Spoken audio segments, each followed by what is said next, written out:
Secondo gli investigatori sono loro i delinquenti che nel novembre scorso hanno rapinato e picchiato a calci e pugni un anziano nella sua abitazione di Romano de Zelino.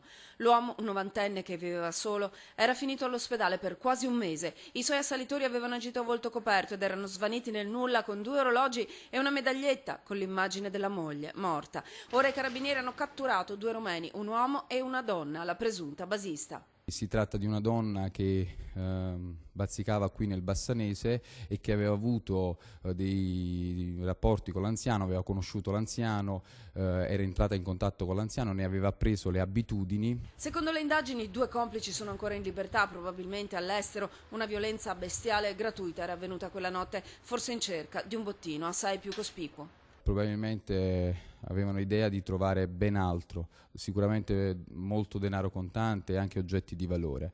In albanese invece ladroni o predoni si dice haidutet. Con questa parola i carabinieri di Padova suggellano un'operazione che vede finire in carcere 7 pericolosi banditi ritenuti responsabili di vari episodi di furti, rapine, violenze, perfino sequestro di persona.